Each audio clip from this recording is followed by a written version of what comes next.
Iceberg live stream, yeah, guys. So this time I'm gonna be doing WWE, yeah, guys. Now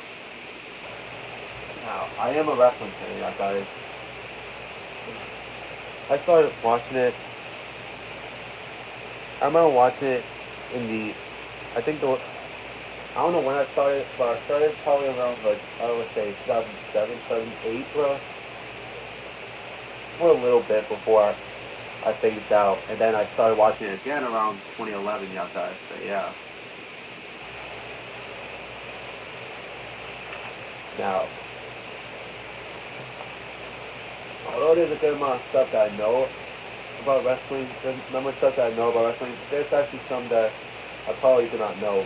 So, and this iceberg, and note that this iceberg has 7 tiers. Yes, 7 tiers in this iceberg, yeah, guys. So yeah. And just like in my MTA iceberg video, this this one will also be multi-part as well. So yeah. And also just like the MTA iceberg, this one is from Reddit, bro. Like usually it's either Reddit or iceberg parts that I find these icebergs at, bro. So yeah.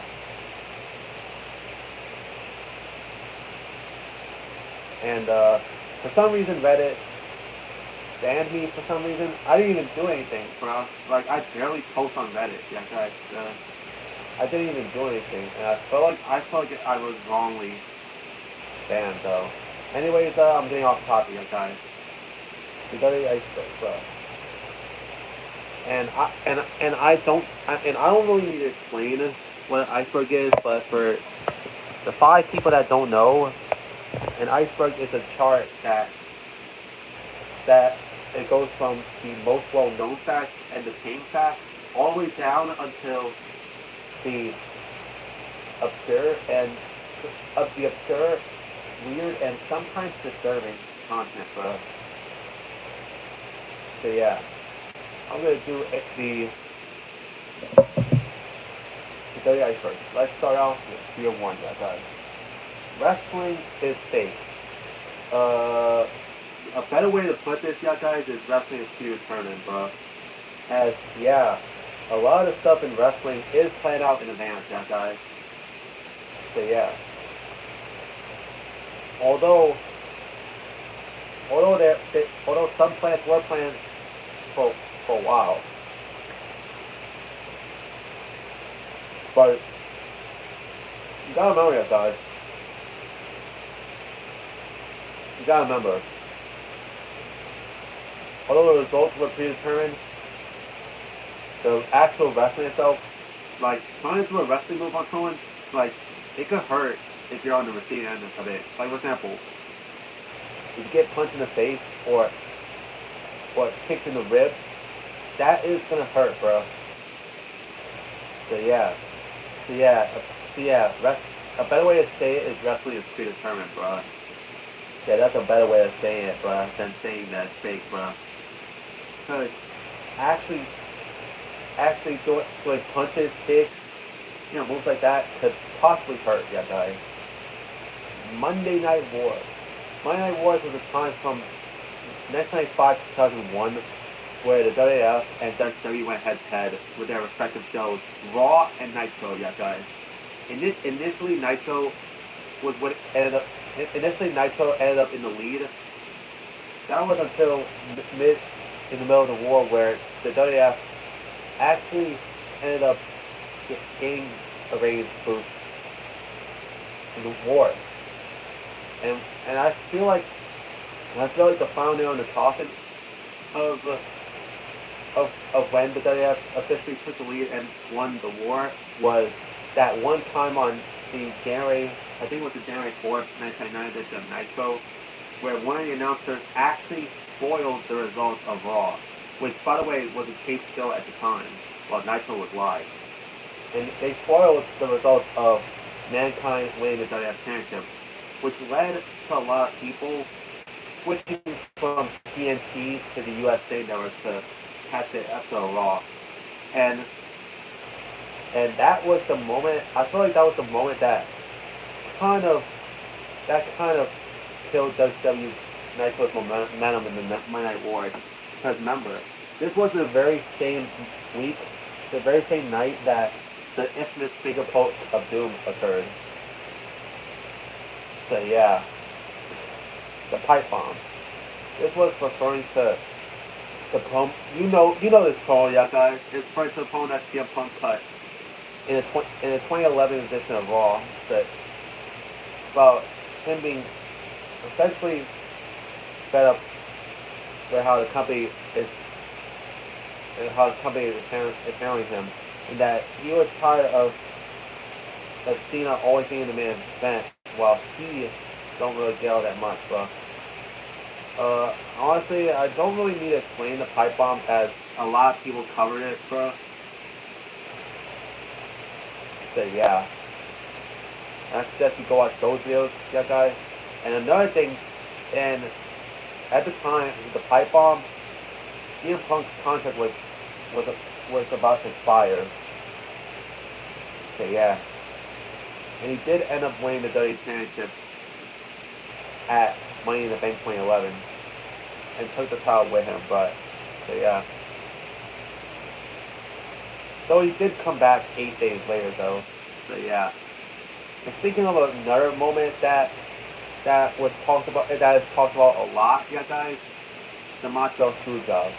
Now this first tier, like I think 2 tiers is like the well-known wrestling fact that wrestling moments and shit like that people know of. But I'm not gonna go too in depth. Just like with the pipe bomb, I'm not gonna go too in depth to the Montreal Screwjob, yeah, guys, because there is a shit ton of YouTube videos that go in depth to this one incident, bro. But in short, Bret Hart's contract with WWF was scheduled to expire, but Hart did not want to lose the title in his home country of Canada at Survivor Series to Shawn Michaels. So the plan that Bret Hart wanted to do was he wanted to retain the WWF Championship at Survivor Series and then drop it the next night on Raw. However, Vince and Shawn Michaels pretty much conspired against Hart and eventually threw him out of the title at Survivor Series 1997 when Shawn Michaels put on the sharpshooter, and even though that Bret Hart did not submit, the referee rung the bell, bro. So yeah, and this moment essentially caused Vince McMahon and Bret Hart to be on bad terms for a bit. So they have since reconciled, and I think it was 2005 when Bret Hart officially reconciled with WWE. But yeah, and he did get his revenge on Vince at WrestleMania 26 in a no-holds-barred match. Yeah, guys. Again, another piece of me that's talked about to death, yeah, guys, and that is the Chris Benoit tragedy. The Chris Benoit tragedy was an incident that occurred on the weekend of Vengeance Night of Champions in 2007 in June, where as a result of a combination of steroids and concussions, Chris Benoit ended up killing his wife Nancy Benoit, his son Daniel, before taking his own life.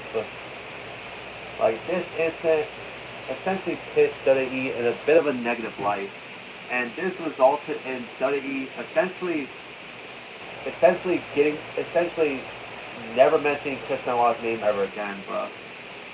So yeah. Okay, they did a tribute show on Benoit on the night after Vengeance Night of Champions, but most people believe that WWE didn't know the circumstances. But in reality, if you've seen the Dark Side of the Ring documentary, you know that they actually already knew about the whole thing, bro. They tried their best to honor him, bro. But following that episode of Raw, WWE decides that they don't want anything to do with Chris Benoit anymore, yeah, guys. So the tribute show to him was essentially erased by WWE, as it is very hard to find, guys. And all subsequent versions of that episode of Raw was replaced with the championship matches that occurred within that year. And fun fact, Chris Benoit. Fun fact, on the weekend of the tragedy, guys, Chris Benoit was actually scheduled to face CM Punk at Vengeance Night Champions for the ECW Championship, and he was actually planning on winning the title, but since he didn't show up, Johnny Nitro replaced him. So yeah, the current call, another well-known incident that occurred. So what happened was, both Diesel and Razor Ramon, aka Kevin Nash and Scott Hall respectively, were scheduled to leave the WWF for WCW. So in their final matches for the WWF, or at least for a few years, the final matches for a few years, Diesel faced off against Shawn Michaels and Razor Ramon faced off against Triple H. So, after both matches occurred, all four of them ended up hugging in the ring, embracing each other. This moment essentially broke kayfabe. So yeah, and Vince was pissed at this moment, bro. So Diesel and Razor Ramon were leaving for WWE, so they couldn't be punished. Sean Waltman, aka X-Pac / 123 Kid, wasn't even involved in the incident, so not him. Shawn Michaels was the WWF champion at the time, so not him. That means Triple H had to take the full blame for the incident, bro. The full blame. So what happened? So his punishment was that his King of the Ring victory that was planned for him in 1996 was taken away from him and given to Steve Austin, and that he was pushed down the card and had to wrestle against Jobbers for a bit. But yeah. And honestly, even though that this moment broke kayfabe for a lot of people, bro, we can actually think of this moment as a blessing in disguise, guys, because had the current call never happened, there would be no Stone Cold Steve Austin, guys. So yeah, that came out of it, bro. So yeah, so we essentially all benefited from the current call, anyways. So yeah, the death of Owen Hart at the Over the Edge event in 1999. Owen Hart, who was going under his Blue Blazer gimmick, was scheduled to face off against the Godfather, who was the Intercontinental Champion, and that the belt was still on the line. However, during his entrance, where he entered from the rafters, he accidentally fell to the ring and ended up hitting his head on the turnbuckle, and he ended up dying from internal bleeding. So, during this whole incident, while the incident occurred, not only did they play like a high promo or interview of Owen Hart during the shit, but also the company tried to have the camera be away from the ring, guys. But yeah. So, and shortly after this, he was pronounced dead on the pay-per-view. For some fucking reason, guys, Vince decided to keep the show going, despite one of their employees, one of their wrestlers, literally dying in front of thousands of fans, bro. So yeah. Hell, his widow, Dr. Martha Hart, actually has the harness that the fucking, one second.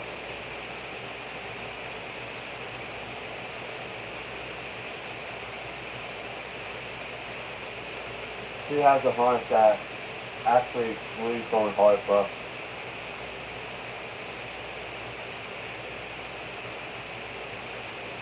And this incident, as a result, it resulted in a number of things that happened from this incident. One is that it decreased the amount of people who they afterwards they basically faded away from having wrestlers and the rosters. That's one. Two is that Owen's widow, Dr. Martha Hart, refused to let WWE use Owen Hart's likeness, because she refused because she does not want the company celebrating the man who does not want them celebrating Owen Hart, as they were the same company who took him away from her, bro. Which I know it might seem harsh from a fan's perspective, but understandable from a personal perspective, because you don't want a company that took away someone that you're close to celebrate them, bro. So yeah, and because of this reason, Owen Hart has yet to be in the Hall of Fame yet, guys. So yeah. And also another thing that happened as a result of this incident is that it left Over the Edge 2029 to be unavailable to the public for home media releases, as it was excluded from home media releases until 2014, when the WWE Network launched. And when the event was added to WWE Network, they edited out all mentions of Owen Hart's death, yeah, guys. Out of respect of the Hart family. The XFL. This was a football league that initially ran in 2001. It was founded by Vince McMahon. He wanted to get into the world of football. The original XFL was a mixture of like football and wrestling, bro. So yeah.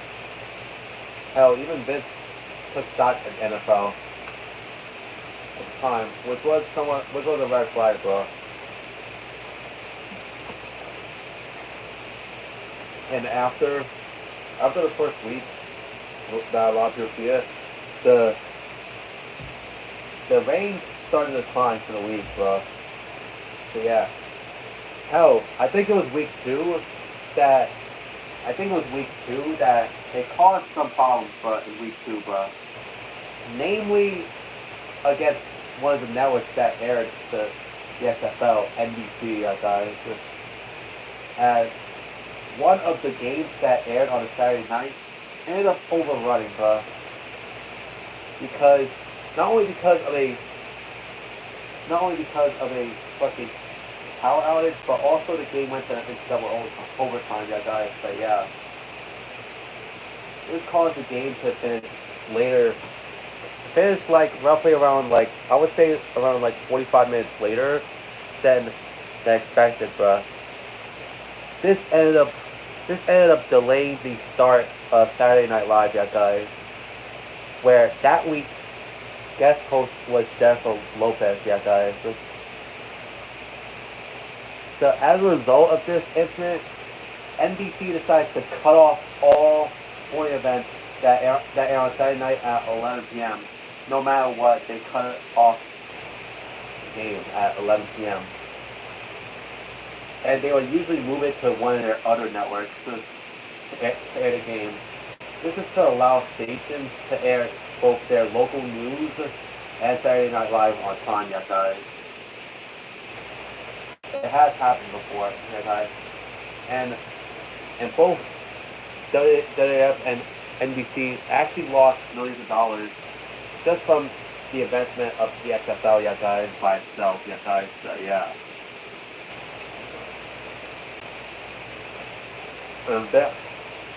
So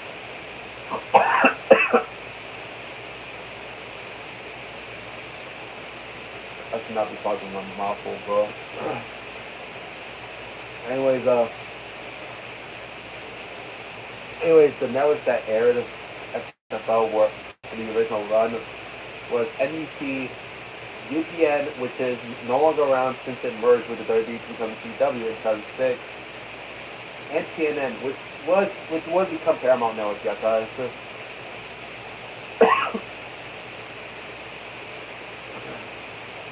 After its inaugural, after its first season, NBC refused to renew their contract for the NFL, yeah, guys. So yeah.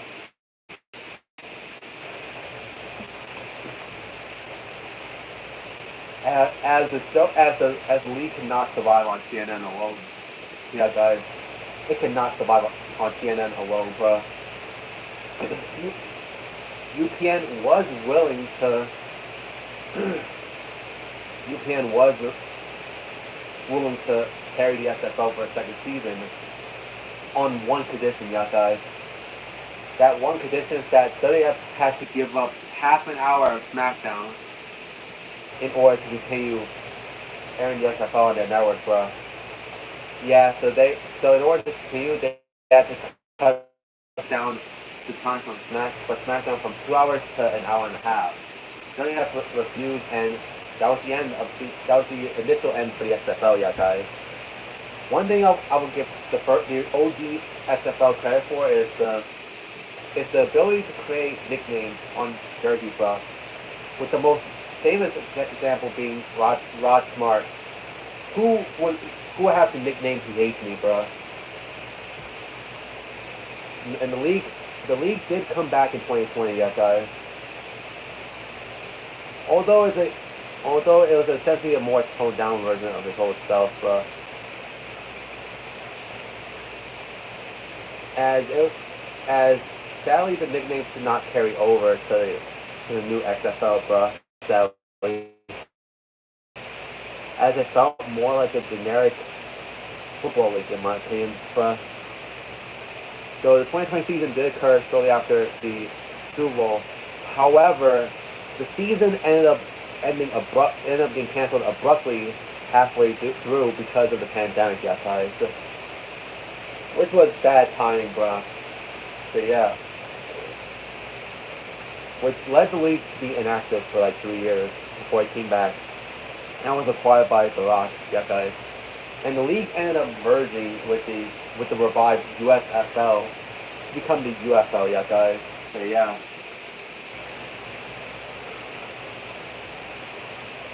So yeah. I know that was a lot to go over when it came to XFL, yeah, guys. So yeah. Wednesday Night Wars. This was a battle that was similar to the Monday Night Wars, yeah, guys. As instead of Raw versus Nitro, this time the WWE was competing against AEW, yeah, guys, with their show Dynamite, against the WWE developmental brand show NXT, bro. So yeah. And unlike the Monday Night Wars, WWE got their ass whooped in the Wednesday Night Wars, yeah, guys. By AEW Dynamite, bro. For most of the Wednesday Night Wars run, bro. So yeah. And Dynamite ended up winning the Wednesday Night Wars. As a result, NXT moved over to Tuesdays, yeah, guys. So yeah. Saudi Arabia shows poor quality. This is referring to the first few Saudi Arabia WWE shows that occurred, bro. In 2018, WWE made a deal with the country Saudi Arabia to host 2 shows per year for a decade, yeah, guys. So yeah. As of now, we're in the 6th year, yeah, guys, and right now the Saudi Arabia shows has improved, yeah, guys. But a few years ago, I would say the first 2 years of the agreement, the show fucking suffered, bro. Suffered big time, bro. Initially, it was treated as a house show. Initially, it had the Greatest Royal Rumble, and it was more so of a house show than a event. That maybe, yeah, guys, it was, so yeah. But started with the next one, which I think it was Crown Jewel. I think the next one was, which, yeah, bro. Yeah, Crown Jewel, bro. Which, oh boy. It was one of the big issues with the shit is that they had legends compete in Saudi Arabia, bro. Like for example, at the Greatest Royal Rumble, which was the first ever Saudi Arabia pay-per-view from WWE, the Saudi Arabian government wanted Yokozuna to compete in the match that guy. Little did they dumbasses know is that Yokozuna had passed away in 2000, y'all guys. So WWE was like, huh? You want a Yokozuna? Here. Here's a fake ass Japanese wrestler. Dress up as Yokozuna. There, that would keep you happy. Or that time at Crown Jewel 2018. Yeah, Crown Jewel 2018 was very controversial, bro.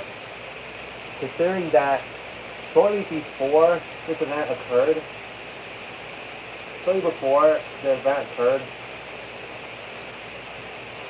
the country essentially killed a journalist shortly before Crown Jewel.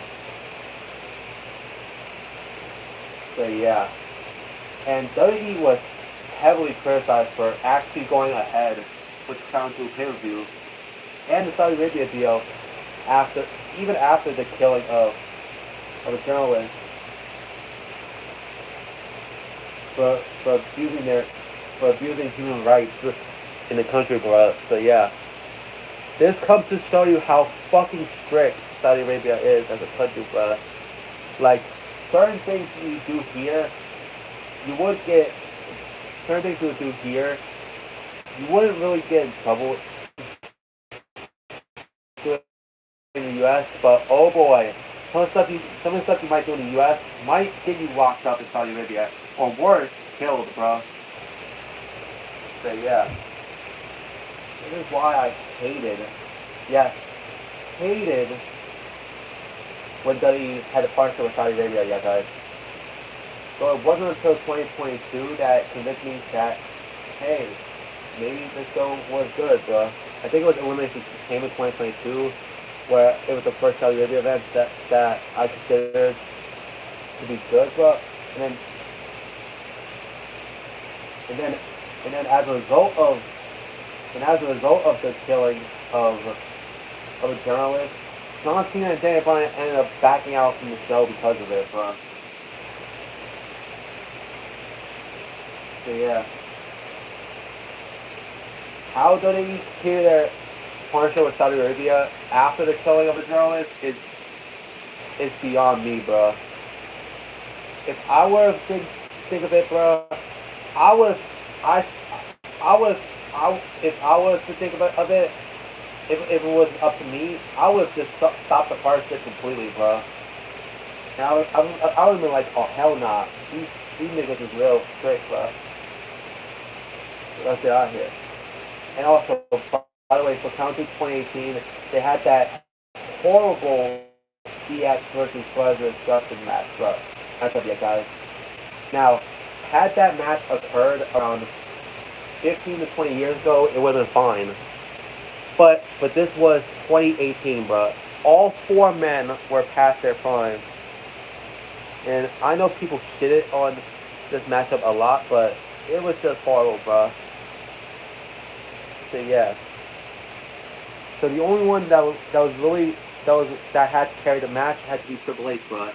As Shawn Michaels hadn't competed in a wrestling ring since 2010, and for some fucking reason, Shawn Michaels was bold in this matchup, bro. For some reason, bro.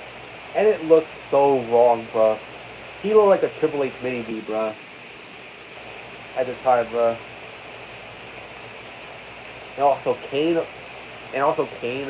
was in the match despite being the mayor of Knox County, Tennessee, bro. Like, bro, he should have focused more on his mayor job than his matchup, bro. And also Undertaker Yeah, Undertaker was way past his time at the time, bro. And he could barely walk to the ring, bro. Let alone have a wrestling match. Well, oh boy, you'll hear about the Undertaker more in a bit, yeah, guys. But oh my god, this match was a fucking disaster, bro. For real, bro. I saw it, and I knew that it was a disaster, yeah, guys. So yeah. Hell, and let's also not forget Super Showdown 2019, yeah, guys, where the Undertaker faced off against Goldberg, and they almost killed each other, literally, bro.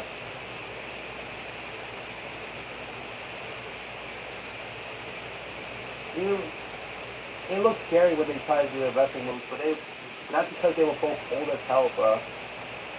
But yeah.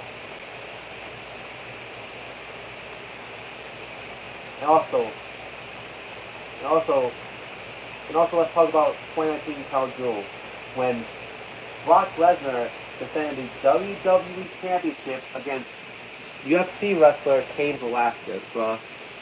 Which lasted for about a minute, with Velasquez submitting. Even though that he submitted off screen, bro. So yeah. You might be wondering why this was the character match.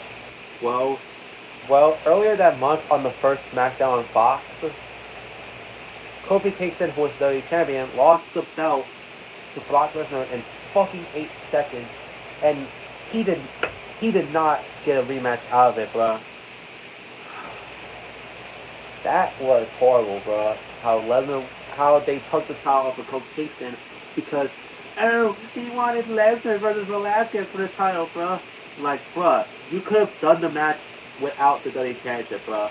Hell, you could have done the rematch at UFC, bro. Like, for real, bro. There was no point in bringing Cain Velasquez from UFC to WWE, have him lose to Brock Lesnar, and just straight up release him afterwards, bro. Like, that ass, bro. Like, y'all could have done this rematch shit in UFC, yeah, guys. Y'all could have. But nah, y'all didn't WWE, bro.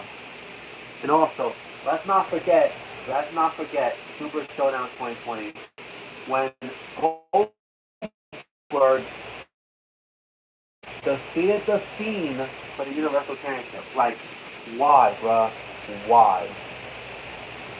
Like, why would you do that, WWE? Having Goldberg, a that's an elderly dude by this point in his life, bro. Beat the Fiend, a wrestler who was popular with the fans at the time. Well, you know what the time, so.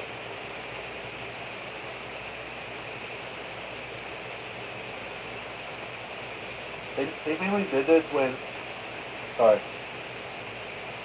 They mainly did this because, we want Roman Reigns to beat Goldberg for the title. Even though Reigns ended up backing out from that WrestleMania match against Goldberg. He was sorry, that guy. Yeah, he actually backed out. So basically, ended up doing this shit for nothing, bro.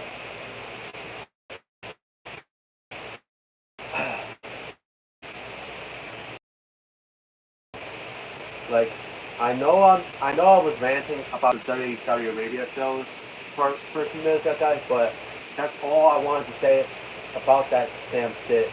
Get out of my chest, guys. It's more, that entry was more like a rant, bro, that I did, bro, on WWE, bro.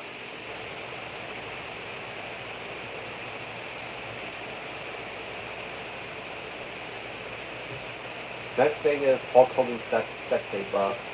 In 2015, Hogan was fired from the WWE after a sex tape was leaked where he used racial slurs all because his daughter Brooke Hogan was seeing an African American dude. So yeah. This caused him to get fired, but this also caused him to be excluded from video games for a bit. Not only that, but also have his merch pulled from stores, bro. So he did eventually come back 3 years later, yeah, guys. So yeah, WWE superstar early drama debut. This is actually true, yeah, guys. Some of the WWE wrestlers that you know of initially made their appearances in WWE as jobbers. People like AJ Styles on fucking Gas against the Hurricanes, or people like Bobby Roode and Eric Young on Velocity. Yeah, people like that, bro. Or hell, even CM Punk on Sunday Night Heat, yeah, guys. So yeah, or Mr. Kennedy on Sunday Night Heat, yeah, guys. So yeah. Hell, even the Hardy Boys initially started as jobbers in the mid-90s, yeah, guys. For the WWF, yeah, guys. It's actually pretty cool seeing these jobber matches and seeing how some of the jobbers ended up becoming big stars in wrestling, yeah, guys. But yeah. Steroid scandal. This was a scandal that occurred in the 90s, but what happened was Vince McMahon and one of the WWF doctors ended up distributing steroids to his wrestlers, that guys. And hell, even Nails was involved in this damn steroid scandal, testifying against Hulk Hogan. I mean, against Vince McMahon, bruh. So yeah. Hell, this was a controversy that could have landed Vince in jail for like 11 years, that guy. Alongside a fine, bro. But it ended up falling apart because Hulk Hogan helped him by saying that he took steroids without Vince's recommendations. So yeah. Kayfabe. This was essentially something that to keep like the illusion going of storylines, that guy, and keep the illusion going that the wrestlers act this way.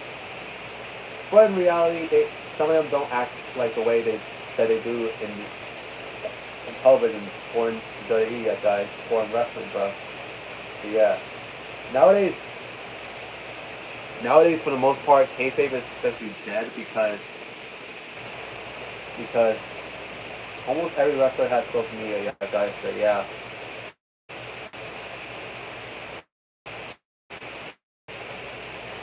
I mentioned this in the current call entry, so yeah.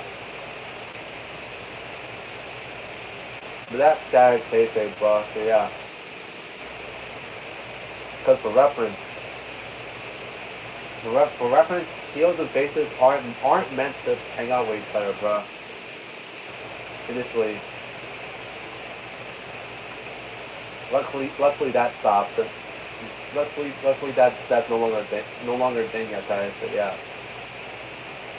The Shockmaster, which is the person that appears in the first tier of the Iceberg, yeah, guys.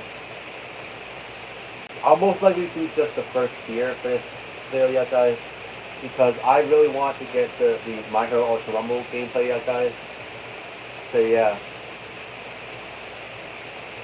So yeah, the Shockmaster. The Shockmaster was a character portrayed by Fred Ottman, who's best known for his characters of Tugboat and Typhoon, yeah, guys. One half of the natural disaster, yeah, guys. When he appeared in WCW in one of the Flair for Gold segments, he was supposed to make his debut. He was supposed to make his debut going through the wall, yeah, guys. However, he ended up tripping during his debut, and his Stormtrooper helmet covered in glitter fell off of his head, bro. So yeah, this was highly regarded as one of the most embarrassing and one of the worst debuts of a wrestler of all time, that guy.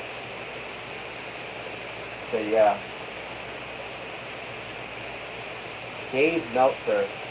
Dave Meltzer is a wrestling journalist and critic who essentially critiques wrestling matches and wrestling shows, that guy. Although some of his reigns isn't, although some of his reigns might be controversial, a lot of people respect him for what he does, yeah, guys. ECW One Night Stand. This was an event held by ECW and WWE in the years 2005 and 2006, yeah, guys. The 2005 edition just essentially served as a reunion show for ECW, while the 2006 edition was made in order to establish ECW as a third brand, yeah, guys. In that show was made event but when WWE Champion John Cena took on Rob Van Dam, and oh boy, there is an entry on the first tier that talks more about. Now I'm gonna talk more about this matchup, yeah, guys. But yeah, Rob Van Dam won the title from Cena, and ECW will be launched as a third brand. And oh boy, we'll get to that since that is an entry in itself. Indeed, in this case, guys. You know what? I'm actually gonna continue the ECW reboot, yeah, guys. In this entry, WWE ECW. WWE ECW is a show that lasted from 2006 to 2010 on Sci-Fi, yeah, guys. And it was the name of the third brand on the main roster, yeah, guys. And it ended up becoming somewhat of a flop, yeah, guys. So yeah. But got it for 4 years, yeah, guys.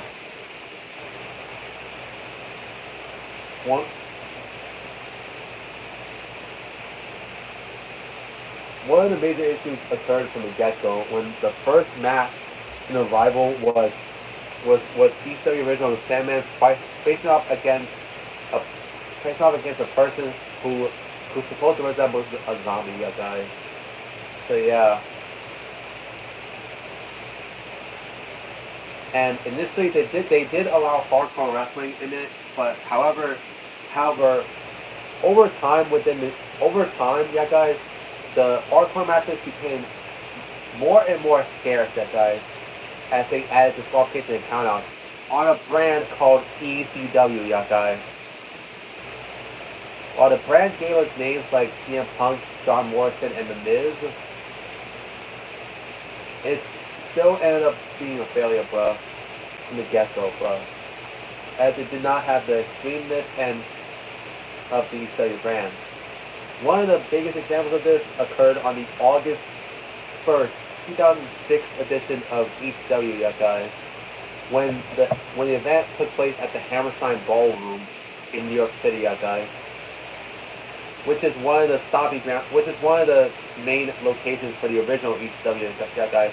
And you know damn well the venue will be, you know damn well the venue is going to be full of OG ECW fans, bro.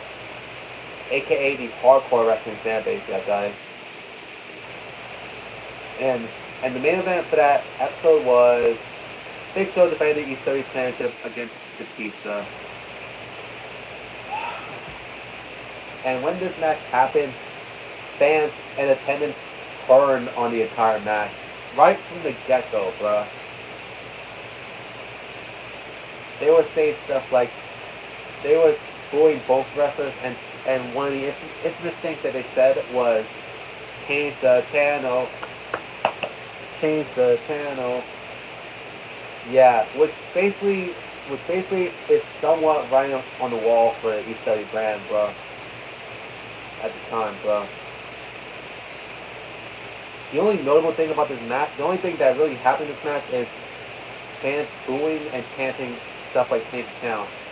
Hell, even Big Show started to curse out the fans by telling the fans, fuck you, and even arguing with the fans, bruh, and calling one of the fans a pussy, bruh.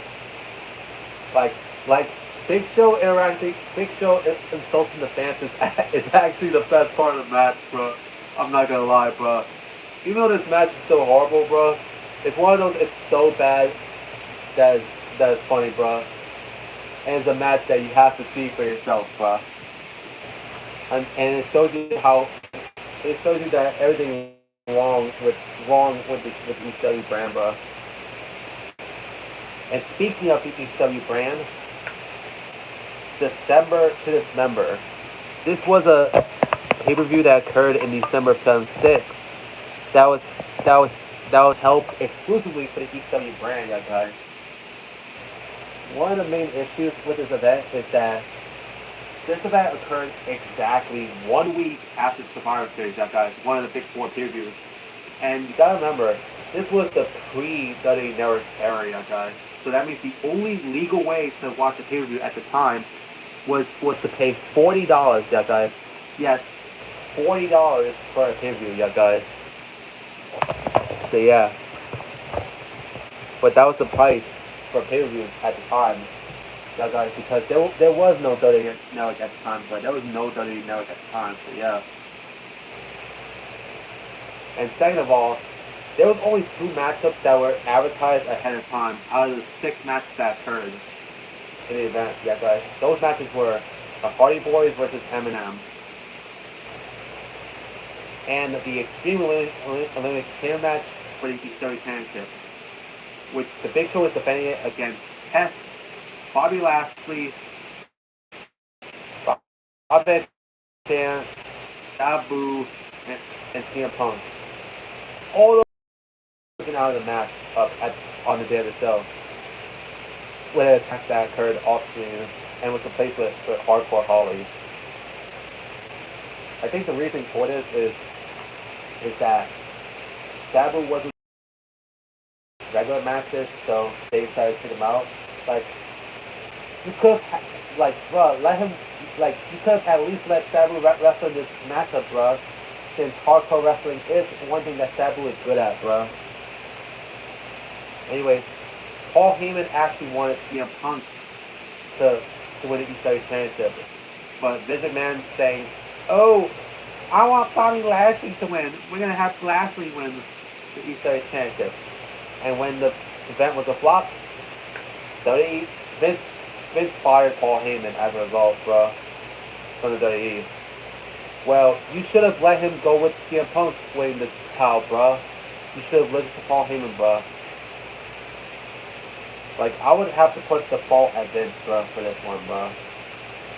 Since he wanted Bobby Lashley to win the ECW Championship, and instead of letting Paul Heyman to CM Punk to win the title, bro. So yeah, the event was a disaster, and it actually had the lowest buy rate pre-WWE Network era, yeah, guys, at 90,000 buys, yeah, guys. So yeah, this was so bad that this ended up becoming the only ECW exclusive pay-per-view in the third brand's history, yeah, guys. As after No Way Out 2007, all the pay-per-views that occurred after No Way Out 2007 became available for all three brands, yeah, guys. So yeah. Dark match. Noise. 32K20 glitches. 32K20 was a game that was released in 2019, yeah, guys. And it was a fucking disaster, bro. As there were a number of bugs and glitches to occur in the game, bro. As the game was nowhere near ready at the time of its release, bro. So yeah. Like, honestly, that's what happens when you release a yearly game in the series. As it will always look like, as for the most part, it will look like it was unfinished, bro. Or just mostly the same, bro. And oh boy, there's a lot of them. This was talked about. This is talked about to death as well, bro. The 2K20 glitches, yeah, guys. Hell, there was even one glitch when the year turned into 2020. It essentially made the game unplayable, yeah, guys. So yeah, by having a bug that essentially made the game unplayable, bro. The game was so bad that 2K ended up canceling WWE 2K21, and instead worked on WWE 2K22, yeah, guys. So yeah. And in its place with WWE 2K21, there was a spin-off game called WWE 2K Battlegrounds, yeah, guys. So yeah. Brock Lesnar in the UFC. Yeah, this is as the title says. Brock Lesnar actually did compete in the UFC, bro. Yeah. Hell, one of the people that he actually competed against was Cain Velasquez, bro. As I mentioned earlier in the Saudi Arabia shows 4 quality into the Iceberg, bro. His record in the UFC, guys, his record was 5 wins, 3 losses, and 1 no contest, guys. So yeah, that was the record for his UFC career, guys. So yeah.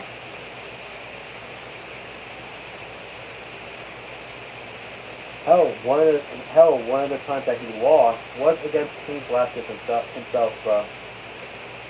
And Lesnar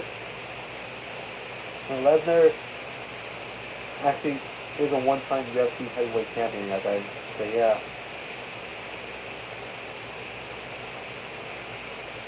Crazy, guys. CM Punk's release. Now, in 2014, by this point in 2014, CM Punk was fed up with the WWE at the time, bro. Because of how they mistreated him, bro. So yeah. Like for example, once he came back from injury in early 2013, bam, he immediately goes to a TLC match against Ryback for the WWE Championship. Like not allowing him enough time to like prepare, bro. Or how about that time in the Royal Rumble 2014 when he wrestled with a staph infection, bro, and he ended up getting concussed in the match as a result, bro. So after the Royal Rumble 2014, he was so fed up with WWE that he left. Although he left following the Royal Rumble 2014, his release was not official until June 13th of that year, bro. The one controversy that occurred with his release is that it occurred right on the same day that CM Punk was scheduled to get married to fellow wrestler AJ Lee, guys. So, wow, bro. And CM Punk was essentially fed up with the WWE that he did not return until, well, it really depends. So I'm not counting his WWE backstage appearance since he was actually working for Fox, not WWE at the time. So yeah, and he didn't officially return to the ring in WWE until 2023. Yeah, guys, at Survivor Series. And when he returned at Survivor Series 2023, it was a shock to a lot of us, bro, that he returned to WWE at all, bro. Considering how he was fed up with WWE when he left in 2014. But sometimes it comes to show you that never say never in wrestling, bro. A lot of us thought that we will never see CM Punk again in the WWE until when he returned in 2023. I was shocked myself, bro. Because I honestly thought that Punk did not want anything to do with WWE, bro. I thought, bro. It's kind of like the same thing when Jeff Jarrett returned to WWE, but yeah, guys. At the time he held up Vince for more money towards the No Mercy pay-per-view, and then after the pay-per-view finished, he left. And he was essentially blacklisted from WWE until like 2018. Yeah, guys, so yeah. The Invasion. The Invasion was an angle that occurred in 2001, bro. When the WWF went against the Alliance, which consists of wrestlers from WCW and ECW, guys. And this occurred after both companies shut down. So yeah. And it's widely considered as one of the biggest disappointments in WWE history, yeah, guys. So this is mainly due to the lack of big stars from, mainly from WWE, yeah, guys, since WWE didn't even bother to buy out the Time Warner contract from the likes of Ric Flair, the NWO, Goldberg, and Scott Steiner, bruh. Instead, the only big stars they really got from the WWE were DDP and Booker T, yeah, guys. Everyone else in WWE were essentially mid-carders, yeah, guys. So yeah. And the angle ended up ending at Survivor Series 2001, bruh. Like for real, bruh. I was born on August 28th, 2001, so I never experienced this shit, but I heard that a lot of fans were disappointed by this angle, bruh. And I can see why. As this angle could have lasted at least WrestleMania X8, yeah, guys. But instead of buying out the Time Warner contract, they opted to use the money for XFL, bro. Shake my head, bro.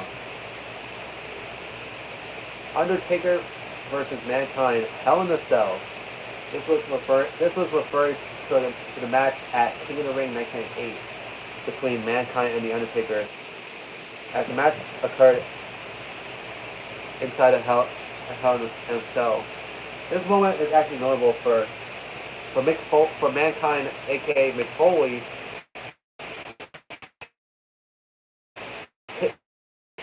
taking two falls, bro.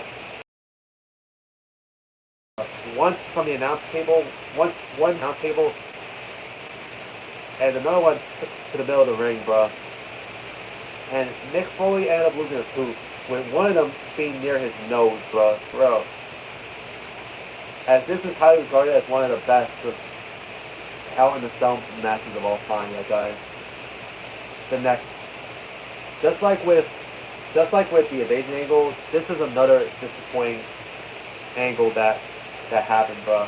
As Nexus was a stable consisting of wrestlers who competed in the first season of NXT, yeah, guys, back when it was a game show. They made their debut on the Raw after the season 1 finale of NXT, yeah, guys, when they attacked John Cena, CM Punk, and various people at ringside.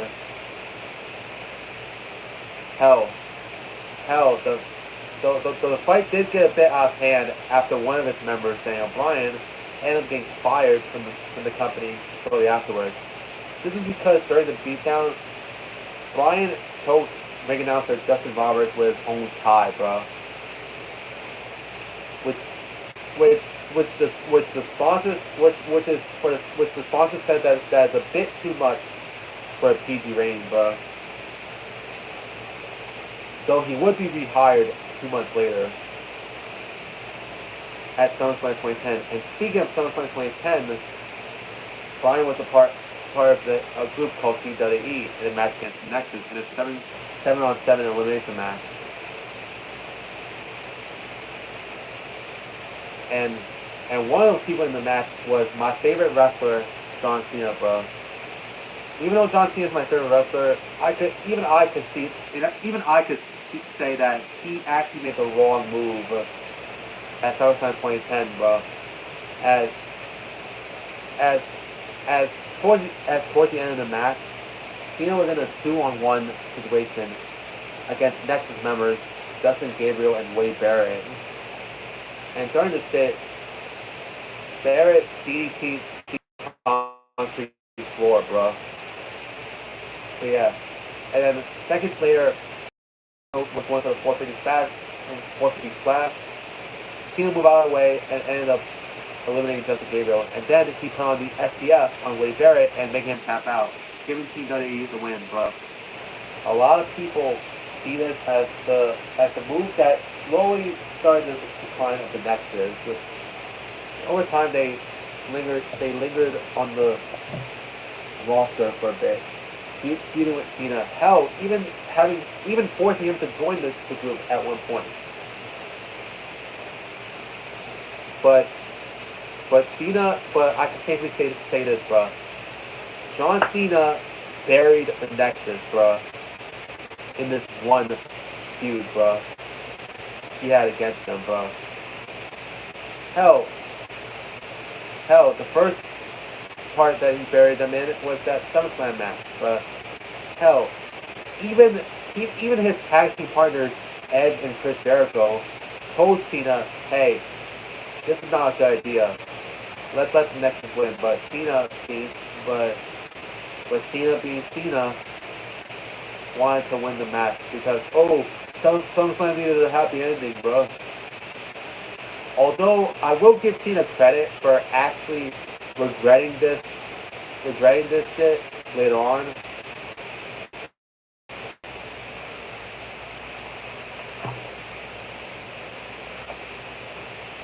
Okay, as I was saying, that Cena essentially buried Wade Barrett at the Nexus this night, bruh. Hell, first of all, that SummerSlam match, although Cena regretted changing the finish of the match, the damage was already done by that point, bruh. Hell, even ended at TLC 2011. I mean, not 2011, TLC 2010, yeah, guys, when Cena faced off against Wade Barrett in a terrace match. And Cena literally buried Wade Barrett under a pile of steel chairs, bro. Literally, bro. And after this, the Nexus was not the same, bro. As by Money in the Bank 2011, the group was essentially discontinued by then, bro. So yeah. Stone Cold gets hit by a car. This is referring to the moment at Survivor Series 1999 when Austin needed time off to get surgery. So as a result, he gets hit by a car, bruh, in storyline, bruh.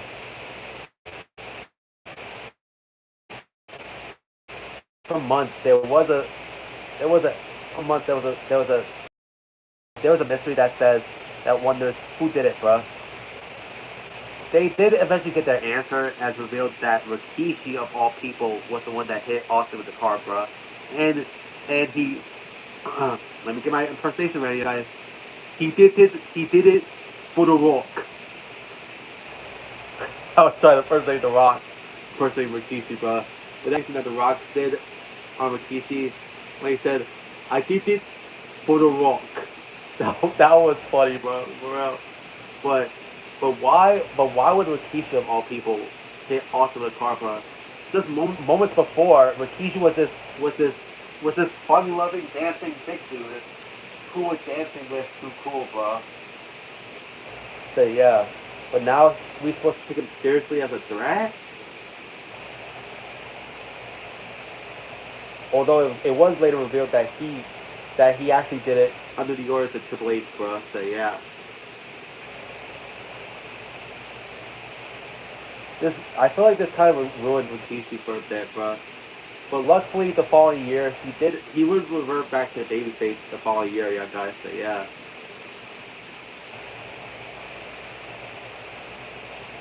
Brock Lesnar's Shooting Star Press. This is referring to a moment at WrestleMania 19 where Brock Lesnar missed a Shooting Star Press, bro. For those who didn't know, back when Lesnar was competing in OVW, yeah, guys, WWE Developmental Territory at the time, Lesnar used the Shooting Star Press. So yeah. Over time he stopped using the move because he was told that it was dangerous for a big dude like Lesnar to perform the move, bro. And yeah. So he didn't perform the move again until WrestleMania 19 in a WWE Championship match against Kurt Angle, bro. And during the match, he performed Shooting Star Press and missed, bro. Getting a concussion as a result, bro. Although Lesnar did end up winning the WWE Championship that night, bro. in the match, yeah, guys. So yeah. John Cena hates it. Although nowadays Cena is a respected wrestler nowadays, but back in the 2000s, back in the back in the late 2000s, early 2010s, fans hated John. There was older fans hated John Cena, bro, and the hardcore fans hated him too, bro. And because how stale and cringy he has gotten during that time, bro. So yeah, this hatred of Cena fans was starting to become a bit noticeable in late 2005, yeah, guys. So yeah, and the one event that the one event that is the definite that solidifies older fans' hatred for John Cena was One Night Stand 2006, bro. And you know how ECW fans are just of hardcore wrestling fans? Yeah. Cena was heavily booed at the event, bro. It's not like the mixed reactions he got around this time where the younger fans would say, let's go Cena, and the older fans saying Cena sucks. It's not like that. This was straight up booze only, bro, for Cena, bro.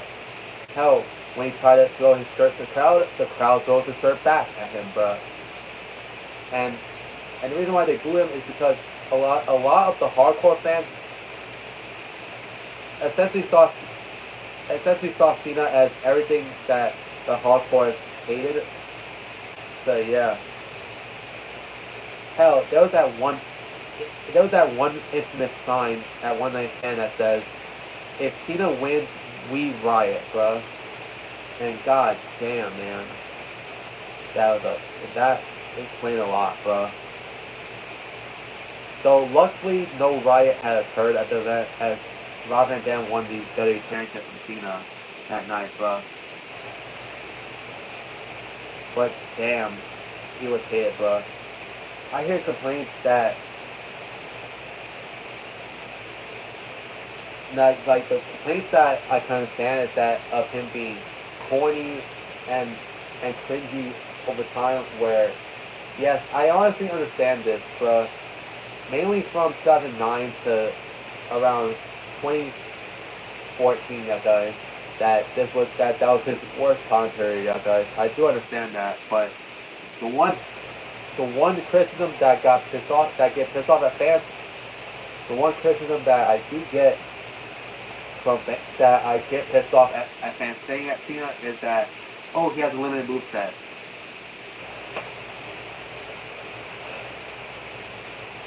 Yeah, because there's some fans out there that criticize Cena for his limited moveset. So yeah. But my response is that so does The Rock. So does Steve Austin. So does Hulk fucking Hogan, bro. Hulk fucking Hogan, bro. And yet they don't get criticized for their limited movesets. So why John Cena is the only exception of this rule, bro?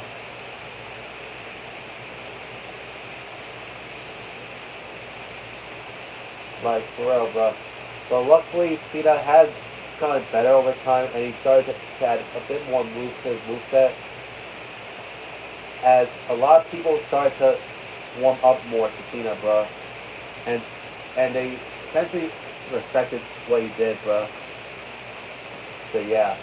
Nowadays, Cena doesn't get hated as much as he used to, as he's more respected by a lot of fans nowadays.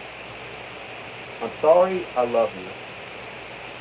I'm sorry, I love you is the words said by wrestler Shawn Michaels during his match against Ric Flair at WrestleMania 24. As what happened was that for a few months, Vince McMahon had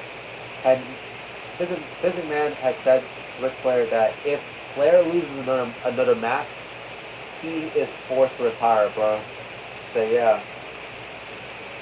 So that's what's been happening for the past few months, yeah, guys. And towards the end of the match, Michael says Ric Flair, I'm sorry, I love you. Before performing Sweet Chin Music on him and pinning him to the 3. So yeah, this actually would have been a great way to end Ric Flair's career. Had he not wrestled for years afterwards, bruh, in other promotions, bruh. Like, god damn. Like, why couldn't Ric Flair just stay retired, bruh?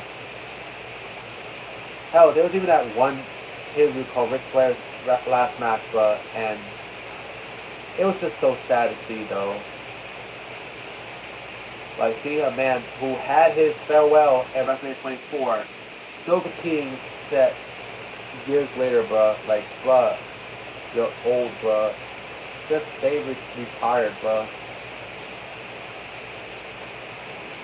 Dark matches. This is referring to matchups that occurred that occurred that don't air on TV, guys. As they usually occur either before an episode of a show like Raw or SmackDown airs, or afterwards, yeah, guys. Like for example,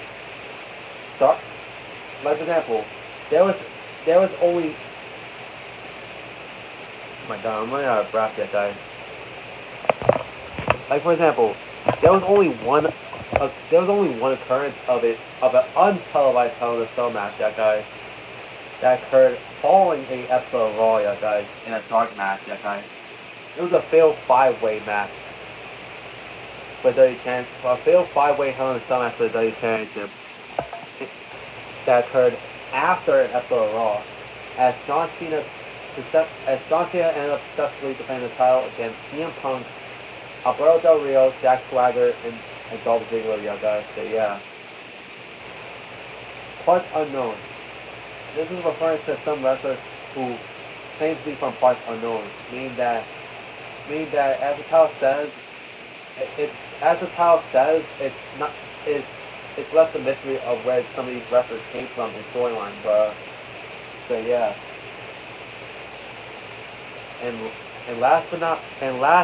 honestly, very least, this mass releases, or at least the very least in this first tier, mass releases. This is referring to the time period from 2020 to 2021, where a shit ton of wrestlers, referees, backstage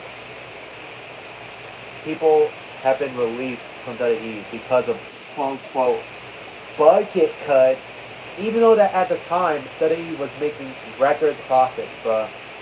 Like, I feel like this comes because remember, at the time of the pandemic, yeah, guys, there wasn't that many options to work. There wasn't that many options to work at when it came to wrestling, bruh. As a lot of indie promotions was either temporarily suspended or closed down because of the pandemic, yeah, guys. So yeah. So as a result, this left a lot of wrestlers unemployed, bruh. So yeah. And this also comes across as greedy for WWE, bruh, because why the hell would you make budget cuts even though that you was making a lot more money around that time, bruh? Like I still hated when WWE did that, bruh. Anyways, because I spent so much time on tier 1, yeah, guys, that's gonna be it for part 1 of the Iceberg, bruh. Tune in next time where I take a look at tier 2, yeah, guys. And oh boy, I think tier 2 will most likely be the entirety of the second part, most likely, bro. As there are a lot of entries per fucking tier, bro. So yeah. Next episode will be tier 2, yeah, guys. So yeah. I'll see you guys next time. Virus TV sign off, bro.